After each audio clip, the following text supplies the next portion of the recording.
Shalom frères et sœurs en Christ et bienvenue dans la Tivo de ce lundi 18 mars 2024. La Tivo est écrite par le pasteur Chris Oyakhilome et la lecture vous est offerte par les vérités de l'Évangile. Le thème d'aujourd'hui est le sanctuaire intérieur. Tu es le temple saint et vivant de Dieu. Alléluia. Notre verset d'ouverture est tiré de Proverbe 20. Verset 27 qui dit « Le souffle de l'homme est une lampe de l'Éternel. Il pénètre jusqu'au fond des entrailles. » Alléluia. Le pasteur nous dit que dans l'Ancien Testament, Dieu a donné à Israël le tabernacle qu'il a divisé en 3 parties. La première était le sanctuaire intérieur où se trouvait l'arche de Dieu. On l'appelait aussi le Saint des Saints ou le lieu très saint. La deuxième partie était le sanctuaire extérieur appelé le lieu saint. La troisième partie du tabernacle était le parvis extérieur où se trouvait l'autel d'airain et la cuve. Le tabernacle de Moïse nous donne une image de la personne humaine, l'esprit, l'âme et le corps. Le corps de l'homme est le parvis extérieur. L'âme est le premier sanctuaire, tandis que l'esprit est le sanctuaire intérieur. Le Saint-Esprit réside dans le sanctuaire intérieur qui est l'esprit humain recréé. Lorsqu'un homme naît de nouveau, son esprit est recréé. La vie éternelle est communiquée à son esprit et immédiatement l'arche de Dieu y est installée. Que contenait l'arche dans l'Ancien Testament? La parole de Dieu, écrite sur 2 tables de pierre, dans 1 Roi 8, verset 9 ou dans 2 Chroniques 5, verset 10. Où se trouve la parole de Dieu aujourd'hui? Elle est dans nos cœurs, dans nos esprits. Le Seigneur a dit, voici l'alliance que je ferai avec la maison d'Israël.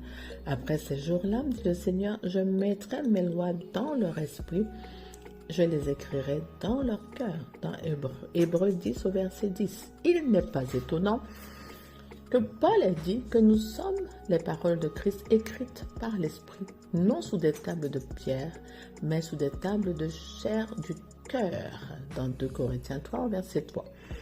Cela nous montre l'importance de l'esprit humain. C'est là que se trouve la parole de Dieu aujourd'hui. C'est là que Dieu vit.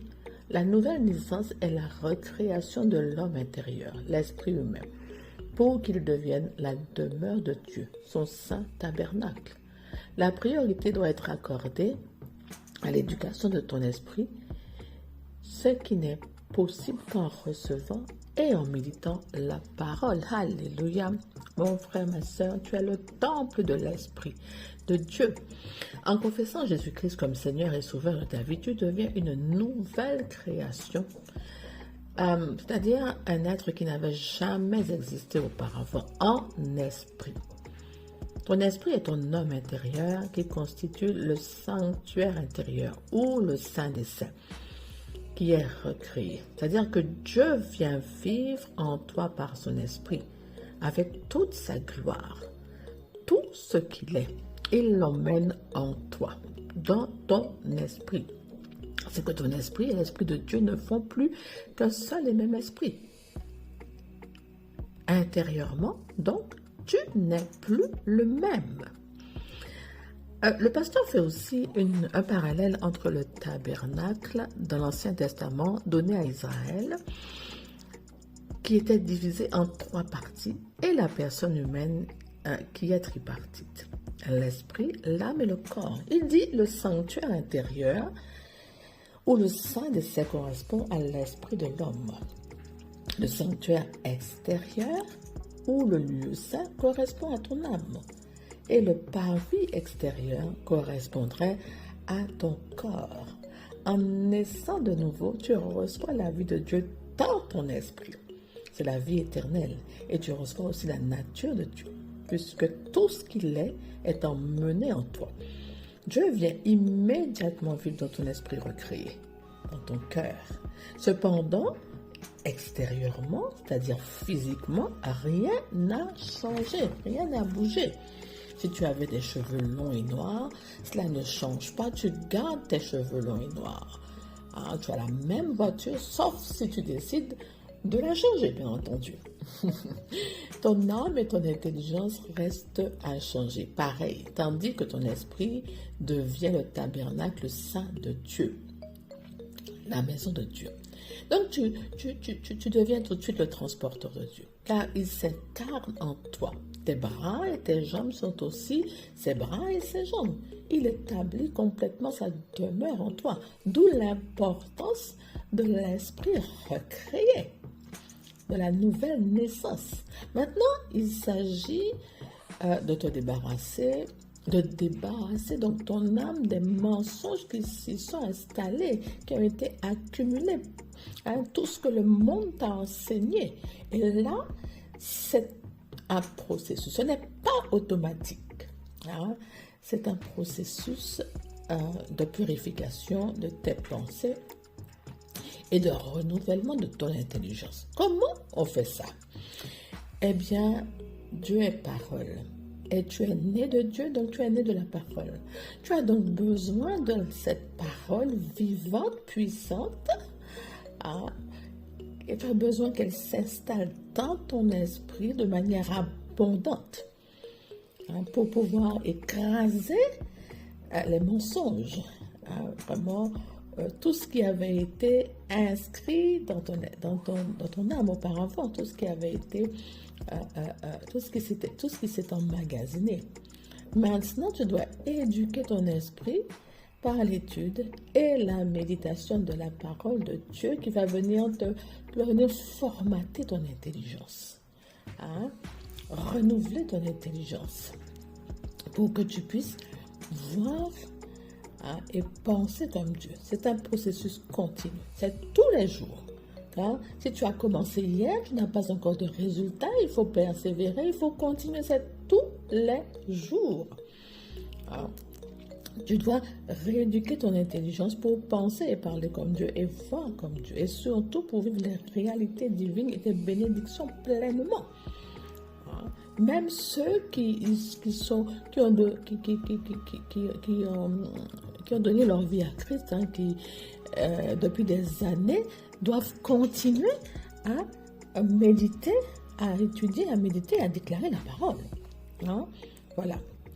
Donc la parole de ton esprit recréé va te conduire à vivre ta nature divine et à manifester Dieu dans tout ce que tu fais. Car désormais tu es son temple, tu es son quartier général. C'est là qu'il fait toutes ses opérations. C'est trop top, mon frère, ma soeur. Donc, Dieu vit dans ton esprit et il y a emmené toute sa puissance, toute sa majesté, toute sa gloire. Donc, tu es Dieu, fait à son image et à sa ressemblance pour vivre sa glorieuse vie. Alléluia. Donc, ton homme intérieur, c'est-à-dire ton esprit, doit mûrir, doit grandir, doit croître, doit devenir fort. Et c'est au contact de la parole de Dieu que tu y parviens. Que tu parviens aussi à manifester Dieu partout où tu vas, à le révéler. Alléluia. Donc tu ne peux pas t'éloigner de la parole. C'est vital, c'est essentiel pour toi. C'est pourquoi Dieu dit de la méditer jour et nuit pour vivre une vie de succès et de réussite permanente. C'est la parole qui va vraiment te révéler la vérité, la parole de Dieu, qui va vraiment éclairer ton esprit, ouvrir ton intelligence et te permettre d'avoir les révélations de Dieu pour ta vie. Alors c'est très très important, je ne peux pas en faire une option en fait. Donc la parole est la lumière qui va te guider tous les jours. Et si tu la déclares, si tu prends le temps de la déclarer, elle va te conformer à la volonté de Dieu. C'est-à-dire que, voilà, si tu déclares la santé, au fur et à mesure que tu déclares la santé, que tu médites et tu dis que tu médites sur la santé, eh bien ton corps va être purifié par cette parole-là qui va emmener la santé petit à petit dans ton corps. Écoute mon frère, ma soeur, c'est ta responsabilité de pouvoir te plonger dans la parole de Dieu. Alors, c'est ton essence, tu en as besoin. Alors, dès aujourd'hui, toi là, tu es né de nouveau, décide vraiment d'étudier, de méditer la parole de Dieu. Et toi qui n'es pas encore né de nouveau, je t'invite vraiment à nous rejoindre à LVE, les vérités de l'Évangile, pour que nous puissions t'accompagner pour déclarer Jésus-Christ comme ton Seigneur personnel. Alléluia. Et que débute en toi cette transformation par la parole de Dieu. Nous avons tout un programme qui est établi pour te guider à devenir prospère spirituellement, à mûrir par la parole de Dieu, à découvrir ton identité en étudiant le Nouveau Testament, la vie de Jésus-Christ. Parce que tout ce que Dieu fait, c'est en Jésus-Christ qu'il a fait. Alléluia. Maintenant, mon frère, ma soeur, je t'invite à déclarer avec moi. Donc, tu répètes tout simplement, en ayant la conscience que tout ce que tu vas dire là, c'est la vérité et c'est la réalité pour toi. Alléluia. Mon esprit est la demeure de Dieu, où il vit dans sa gloire et sa majesté. Je porte la présence divine de Dieu dans mon cœur. Et j'influence mon monde avec les bénédictions de ma divinité. Je suis l'ambassadeur du ciel dans ce monde. Partout où je vais, Dieu va. Car je suis son tabernacle vivant. Sa maison et son quartier général. Alléluia, gloire à Dieu. Sois béni, mon frère, ma soeur. Vraiment, je t'invite à déclarer que tu es le tabernacle de Dieu et à le remercier d'avoir fait de toi sa maison, le lieu de sa demeure, le lieu préféré, là où il fait tout. Alléluia. Sois béni, je te dis à bientôt pour un nouveau Kivo.